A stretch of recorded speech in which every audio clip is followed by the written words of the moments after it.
Hello, everybody. Welcome to the Tuesday live stream.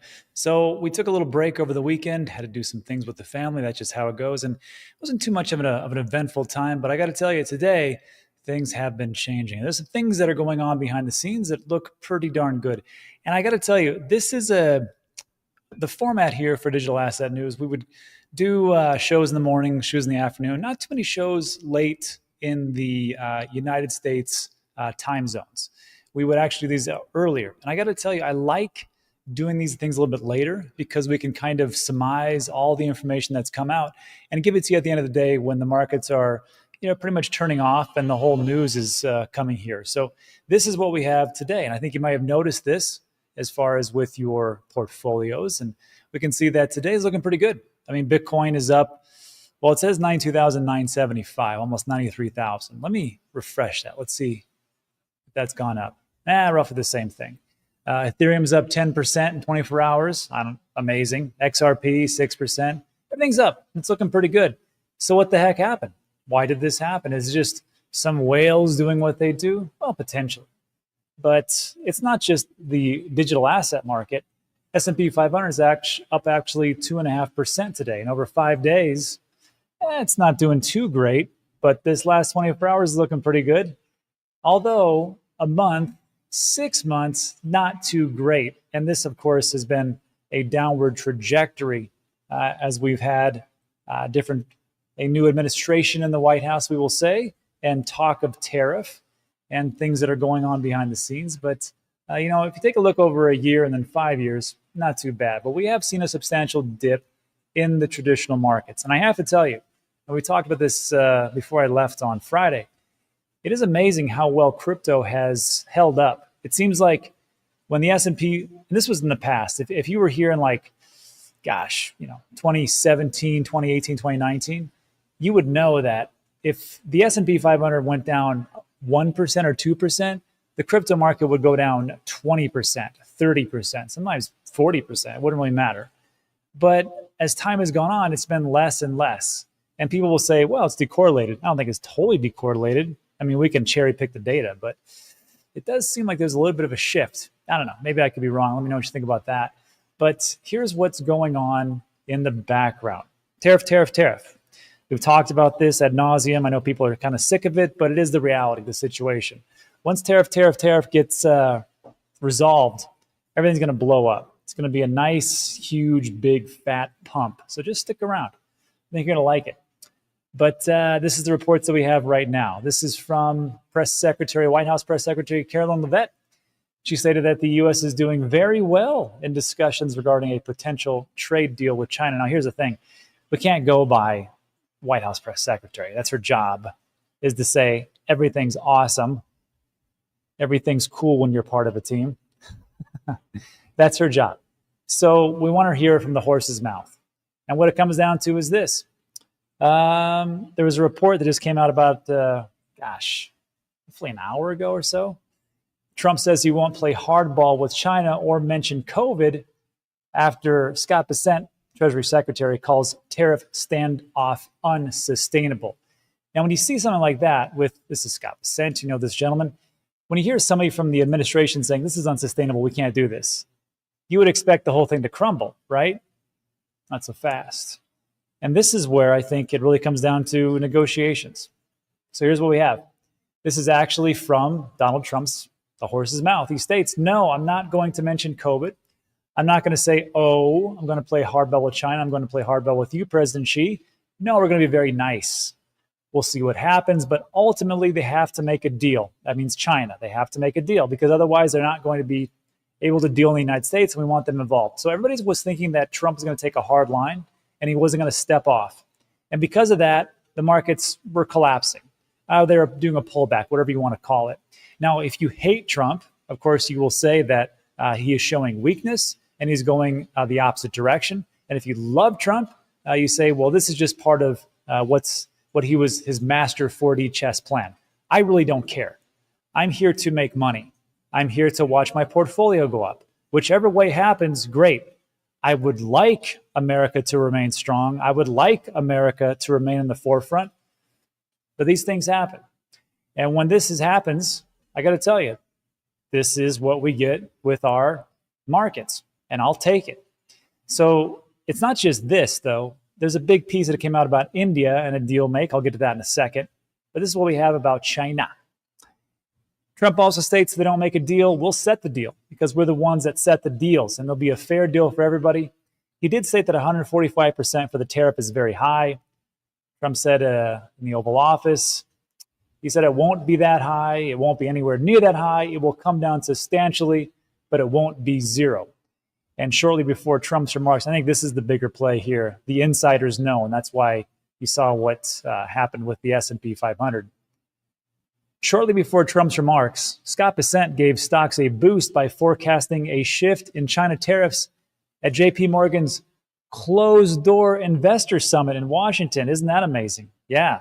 Treasury Secretary talks to JP Morgan. Not surprising. And he says, hey, look, there's going to be a shift in the China tariff stance and how we operate. And of course, those guys send out their messages, buy like crazy. And then they did, and here we are. So, I mean, that's what I can see happening. Maybe I'm seeing things a little bit too naivete, but that's pretty much what happens. We get information, that information gets pushed out, people buy like crazy, and here we are. And I got to tell you, I mean, China, as far as like with GDP, I mean, the U.S. dwarfs China. You know, I mean, it's almost double, not really, but it's almost there. 27 trillion for the United States for the GDP. China, almost 18 trillion. And then the next one's kind of fall off a cliff. Germany, 4.5 trillion, which we have a good relationship with them. We'll see how it goes. Japan, and we just heard stories about how there's deals being made, but Japan wasn't too happy, so they're going to go back and forth. That's called negotiations, 4.2 trillion. And then here comes India, and number 5, India. Great, 3.5 trillion. And speaking of which, JD Vance came out and just said they both officially agreed on the terms to begin trade negotiations. So I'm not going to take JD's thunder. I'm going to have you listen to him. So let me make sure you can hear this perfectly. And this is what JD said about the deal with India. So take a listen. As many of you are aware, both of our governments are hard at work on a trade agreement built on shared priorities, like creating new jobs, building durable supply chains, and achieving prosperity for our workers. In our meeting yesterday, Prime Minister Modi and I made very good progress on all of those points. And we are especially excited to formally announce that America and India have officially finalized the terms of reference for the trade negotiation. I think this is a vital step. Thank you.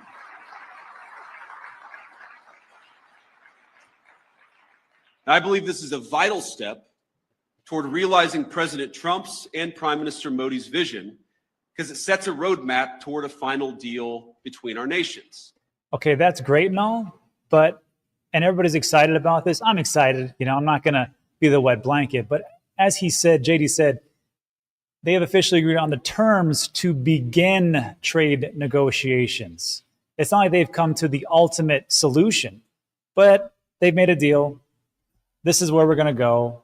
We're going to negotiate. Here are the terms, and they're going to move forward. That is a big step. This is not going to happen by Saturday. This is going to take time. So when everybody talks about this, tell them to hold their horses, because things are going good, and I like it, but it's not like this is the end point. We got a long way to go. And if you're like me, I feel this is good news, because we don't have the ultimate great news right now, which means we have time to accumulate. That's what I'm doing. You can tell me what you're doing in the comment section, but I see this as a positive step, but I just don't think it's going to be like, this is it, and then off we go. I think there's going to be some ups and downs like everything else, but I'm just glad that we all stuck around, and hopefully we all get it right.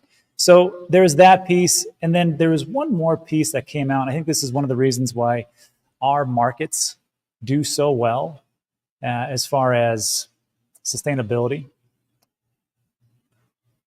And that is this little snippet here. Pual Atkins, who is the new chairman of the SEC. Sorry, Gary, you had a good run. I'm just kidding. You had an awful run. You were the worst SEC commissioner of all time. But Pual Atkins came in. He gave his first remarks as chairman of the SEC. Listen to this. It's 50 seconds long. Listen to what he talks about. Listen to what his priorities are. This is amazing. And I appreciate Pual Atkins giving me a shout out for my channel. That's very nice. Here we go. Our securities laws and regulations are applied and advance clear rules of the road that encourage investment in our economy to the benefit of Americans. A top priority of my chairmanship will be to provide a firm regulatory foundation for digital assets through a rational, coherent, and principled approach. We will work to ensure that the United States is the best and most secure place in the world to invest and to do business. So, Mr. President, again, thank you very much for your graciousness and extending such a warm welcome to my family and me today. Yeah, great. So that's fantastic. Pual Atkins is going to be pushing the whole narrative of digital assets, and I couldn't be happier. So, I mean, this is uncharted territory. I've never had an administration that is this pro Bitcoin, this pro crypto. And yes, he did say digital assets. He did not say Bitcoin, especially. But I think the administration is working a heavily amount towards Bitcoin. And hey, if they want to use, they want to push the narrative of altcoins and stable coins and the layer ones and layer two solutions that those stable coins are built on, and of course, real world assets and everything else in between, I'm all for it. Fantastic. If you want to do that, I'll take it. So this is good news. We'll see where it all leads up to. And then lastly, well, there was one more thing I wasn't going to talk about, but I think we should. And that is that sometimes we get ahead of ourselves in the media. We talk about things and maybe it just gets overblown. And this was, I swear to God, it's the last piece. I'm sorry, but this was a good one. And it was President Trump was asked if he was going to fire Jerome Powell, because that was like, that's what kind of took a dip for the markets when he talked about how Jerome Powell needs to get fired. He wants to fire him. At least that's what I thought. But here he is maybe debunking that. So take a listen to this and tell me what you think. None whatsoever. Never did. The press runs away with things. No, I have no intention of firing him. I would like to see him be a little more active in terms of his idea to lower interest rates. This is a perfect time to lower interest rates. If he doesn't, is it the end? No, it's not. But it would be good timing. It could have taken place earlier. But no, I have no intention to fire him. Crazy. So again, Trump, some will say he's flip-flopping, and some will say, art of the deal, I don't really care. Again, I just would like to see my portfolio go up, and that's what's happening. So I'm very happy with that. And lastly, it's not all sunshine and rainbows and unicorns and popping bottles like they say. Well, actually, no, I guess it is all rainbows. I forgot about this one. Anthony Scaramucci of Skybridge just bought $10 million worth of Bitcoin. And he says Bitcoin's headed to 200,000. And like I said, it doesn't matter if you despise Trump or love Trump. Scaramucci is no fan of Trump. But what's he doing? Riding that wave all the way to massive gains. So good for the mooch. And lastly, there's always some jerk who wants to try something new or actually piggyback off, I don't know, some type of negativity. Eleanor Tourette states here, the Oregon Attorney General, who just came out, I think it was last week, and he wanted to sue Coinbase, and he put out the legal paperwork. He's claiming around 31 tokens, which is 18 more than good old Gary named, as securities. He's including, yet again, XRP, Chainlink, Uniswap, also Aave, Flow, I don't know what Flow is, Maker, and a whole host of other ones. I'm pretty sure Solana and Cardano are in there too. But this guy, this Oregon Attorney General, is just, I don't know what his deal is. But if you're from Oregon, could you use your voice to reach out to that guy and tell him to stop doing what he's doing? Because it's ridiculous and it has nothing to do with what he thinks it is. Anyhow, I just thought it was interesting that some people just, the SEC went all the way through for a couple of years with XRP, and they found out that, yeah, it really wasn't a security, and they settled. And then all the other ones didn't do it. But I'm the Attorney General for Oregon, population 10, and I want to make a headwind. Whatever, man. Yeah. Anyhow, that's it for today. So look, like today's video, give it a thumbs up, consider subscribing. Everything we talk about is time sensitive. Now, if you want to hang around, we'll do a little Q&A and answer all your questions, and we'll go from there. Here we go. Where are we going? Ryan says the mooches at Jinx were cooked. Perhaps. I mean, look, say what you will about Anthony Scaramucci.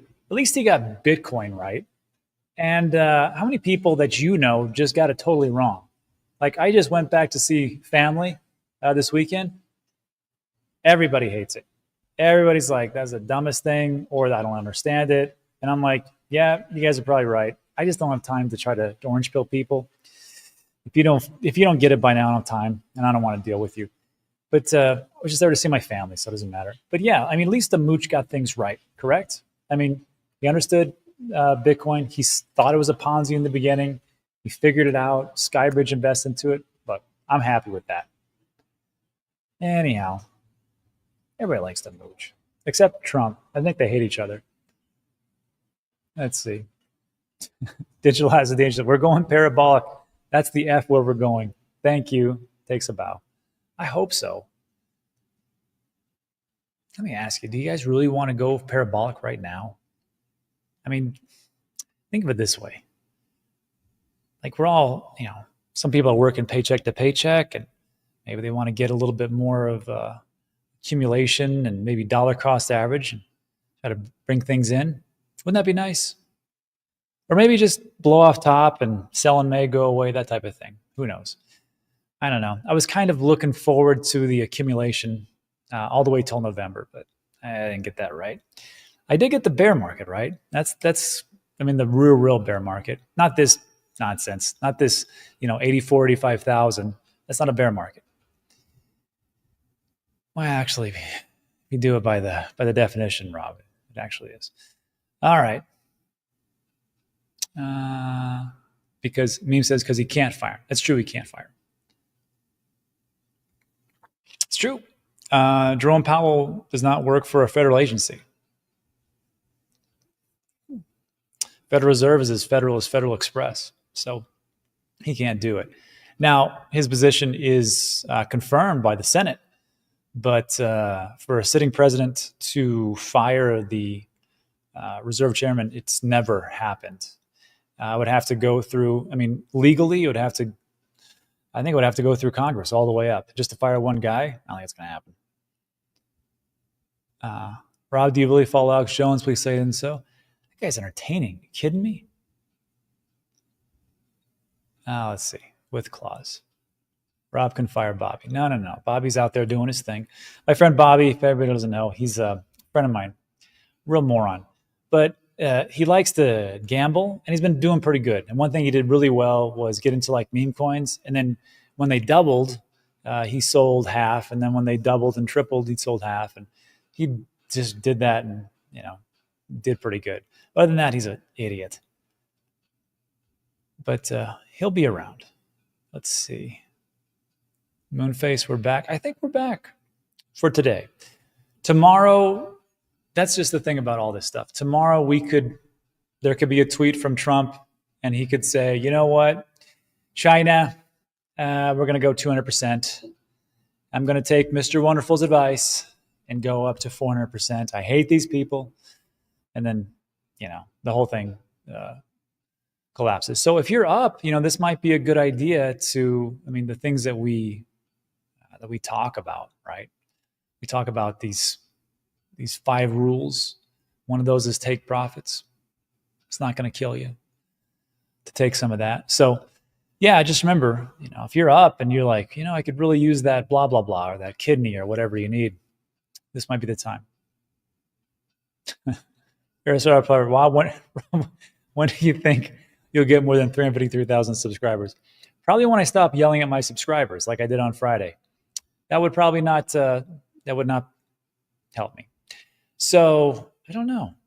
But the question is, do I really want those subscribers? I'd rather just have you guys come and we just chat like this, and I don't have to deal with the nonsense and the this guy is a boomer, and this guy Dan, I hate his guts, and Dan doesn't know what he's talking about. I just got here 2 months ago, and I can tell you the best thing of all time to invest into. I hate that. I don't want to deal with that. Hang out with you guys, that's cool. But yeah, I'm good right here. If someone else wants to come in, sure. Thank you. I was working hard with that Trump one. I didn't really yell, but I wasn't like screaming, but I was pretty pretty negative on Friday because it was all about a guy who lost his life savings. You know how much I hate scammers, and it angers me because that shouldn't. I mean, not that it shouldn't happen, but that's I don't think I'm doing my job if people are still getting scammed that listen to me. The question I actually have is the guy that wrote me the email, is he a scammer? I still can't figure that out. I don't know. Don't trust anybody. So I just got a little topsy-turvy, and that did. You had angry meth head energy, bro.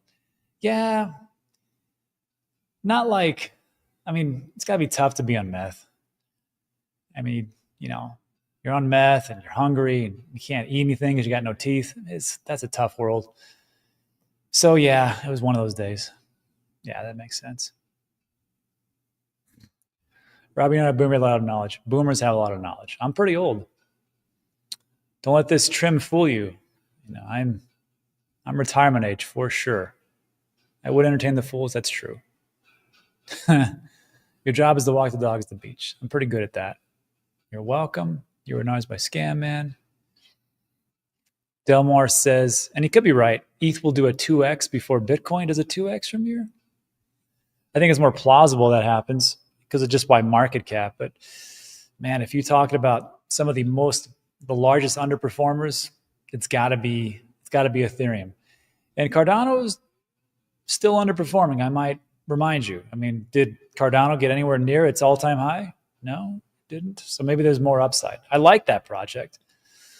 Solana hit its all-time high and went above, but crashed, or it had a 50, 60% pullback. So I don't know.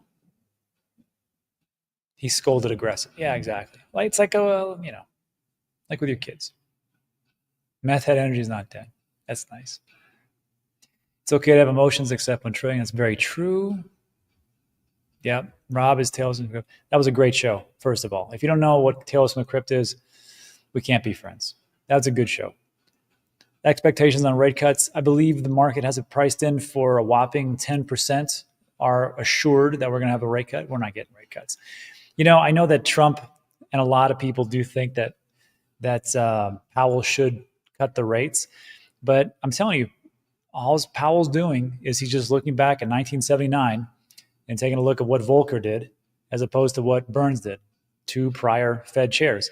One cut rates and they had a pretty deep recession, and one raised rates and it was brutal for a while, but potentially avoided a depression. And if it's all about your legacy, no one wants to be that guy who led everything into depression. It's okay to be the guy that didn't pull the trigger quick enough, but it's not okay for the person that led to the country's ruination. So I don't see him cutting anytime soon. But I've been wrong before, that's for sure. Yeah, amphetamines don't exist. Don't eat. People on amphetamines don't eat. That's why. Have you ever seen a fat meth head? It doesn't happen. Retirement age is what we plan for. JH. Rob, what do you think about Coinbase applying for a banking chapter? I think they will very quickly become number one in the worst customer service department for any bank. They can't get customer service here as a centralized exchange whatsoever, and they want to be a bank. Oh, man, it's going to be awful. Just kidding, but not really. I think it's great, especially because it allows the other banks to take a look at what could potentially be done and where they can generate revenue from. Because there's a reason why the brick and mortar banks around the United States, they have been decreasing and decreasing and decreasing. It's because either they've been shutting down or they do more online type of transactions, or there just isn't the demand for those banks themselves. So I think if they do it and they say, look, this is how we're custodying people's Bitcoin, which I have no problems with. I know that's kind of a shocker to people, but I'd rather have, a centralized exchange or a centralized institution custodying Bitcoin as opposed to me getting emails constantly about people getting scammed and scammed and scammed and scammed again. Look, Coinbase, as far as Coinbase Prime, that is the custody service that BlackRock uses. That's the custody service that MicroStrategy uses. So if they can just duplicate that to a bank and they can keep things safe, I'm cool. And I will tell you lastly is if people say, well, I would never do that because, that's just not for me. It's fine. Other people can do it. But I will say, if there's any kind of hack for MicroStrategy and BlackRock from Coinbase, we don't have a market. The market then collapses. So let's hope that works out. Polkadot was also bust. Very true. Cardano's job is to disappoint. I think they're doing good things. I'm excited to meet Charles Hoskinson when we go for the Bitcoin conference in May, which should be good. I hope you guys can make it. We can have some drinks. I will buy the first round, like PBRs, stuff like that, cheap stuff. But I want to meet Charles because he's there as for the Bitcoin operating system, as they're going to roll out Cardano being a layer 2 for Bitcoin. I got to tell you, I think it's going to be pretty good.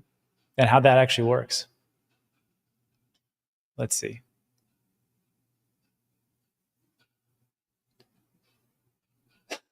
Everybody who shouts in the chat except Rob gets put in a 300-second timeout. You have been warned. Thank you. That's a good point. Chris got a good point. Maybe that way they can FDIC back our crypto. I don't know if that's going to happen anytime soon. But $250,000 as a backup for crypto, pretty good. I'll take that. Bingo says, other than your prior meme coin strategy, about what percentage do you sell to take profits? Right now at this venture, I don't really need anything per se, so I'm not taking any active profits. I took profits before. There was a couple of different deals for real estate that just were too good to pass up. And then, of course, also there was one for family, so you had to take profits on there. And right now, as far as like to sell, I don't need anything right now. But maybe that'll change when I'm taking a look tonight. I don't know. There's been some massive run-ups for Solana was what, $100, 102. Now it's at whatever the heck, $130. I think not Ethereum, but I mean just taking a look here. Let me throw this up because I got a lot of stuff. I mean, Bitcoin's up 10% for 7 days. Solana's up 15%. That's a good one. Dogecoin, 14%. But I haven't been actively buying Doge. I've been actively buying Cardano, 8%. All right. 14% for Avalanche, Chainlink. I have been actively buying SWI. So I will probably have to take a little bit of profits in SWI. Just because I think it would behoove me to do that. You never know. That was a good question. It made me think about it. Like, what are you doing, Rob? Thank you, Bingo. I appreciate you. So maybe I take 10% off the table for SWI. Go from there. I think Powell's doing a decent job. Not perfect. Sometimes Daniels. Yeah. Caspa. I think Caspa's up even more, Mooneyface. I think Caspa, like for the week, is like up 25%, something like that. Yeah, it's pretty good. He'll cut in June 100%. I hope Joe's right. I hope he's right. Coinbase should be better at that. As far as customer service, no, they don't put a premium on that. Quit Time says, can you stay with us even bull run to remind us? Even just once a week, DCA show, as most of the channels only cover one side. The idea was, once we hit these indicators, and there's a link in the description of when I'm selling 80% of all my crypto. Once we get those indicators and I sell, I don't sell everything right away. It's, you ladder in, you ladder out. But the idea was just to step down from the channel. I will probably put that video on loop, like either every day or every 3 days or every week, so people can watch it. But as far as like DCA show, I don't know. I think the guys would probably do better with like another guest. So unless something changes. Speaking of which, DCA, me, Ben, into the Cryptoverse, and of course Guy, who was on a roll last week, did fantastic answers. We'll be on Guy's channel over at Coin Bureau, more Coin Bureau, and that'll be 9 a.m. Eastern time on Thursday. Rob, Keystone Light, yeah. Keystone Light, PBR, whatever, Miller, the fine beers that are out there. Actually, I've gotten more into wine lately because But I blew up my back. My doctor said that's something I should be doing. So when I'm drinking wine, it's doctor's orders. That's what I tell my wife. So I want to do 0. Rob, did you see Charles did bullet Ant's initiation to being a man down in the Amazon? Yeah, I saw that. Not a good looking picture, Charles. What he's talking about.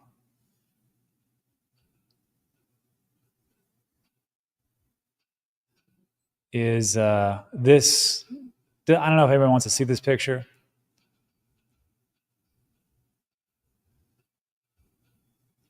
Man, I do a lot of tweeting. Here we go. And I said, my entire net worth is in this man's ant-bitten, venom-soaked hands. And this is Charles doing some crazy ritual thing where he goes through the process of getting bitten by these bullet ants, which are like, I think, the most painful bites that you can get. I mean, besides like a shark, I guess. I mean, as far as like with venom. And it's supposed to be spiritual, I suppose. But yeah, that guy, that's who we're banking on. All right. Let's see.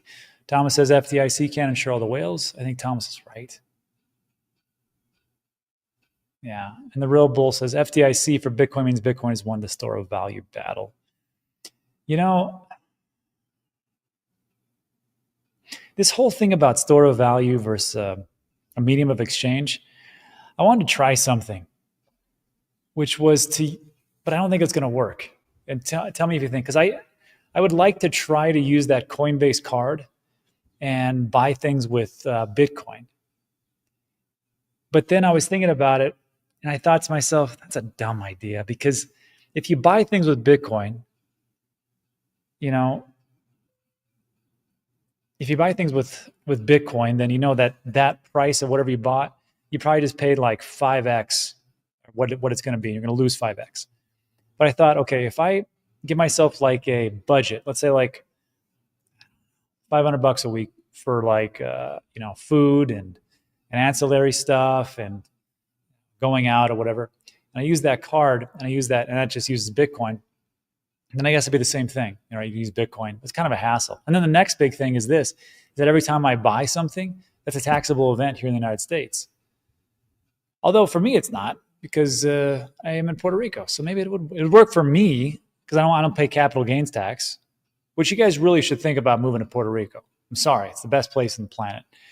And they give you these great incentives, but it wouldn't really work, because, you know, I'd have to show, you know, well, like if you buy something and you pay capital gains tax on that, and there's a threshold, I think it's just too confusing. If someone's got a better idea of how to do that, to show like a medium of exchange as far as using Bitcoin to buy things in an easy way, let me know in the comments, because I've been trying to figure it out, but I just can't.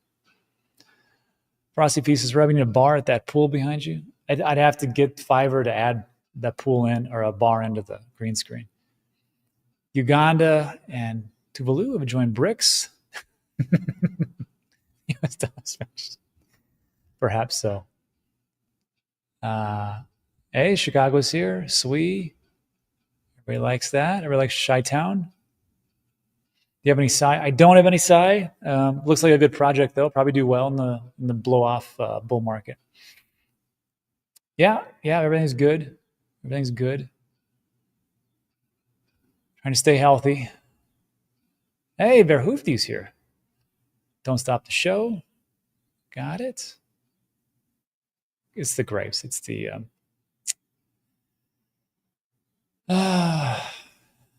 resveratrol and turning back times and telomere links, and that's why they say to drink wine. But it's still alcohol, so it still affects you. Vatican says Illuvium could go to $100 with a market cap of $600, maybe. Wine is gay. I don't know. It tastes good. And you don't get that horrible hangover. And it doesn't mess up your stomach that bad. Horrible picture. I know.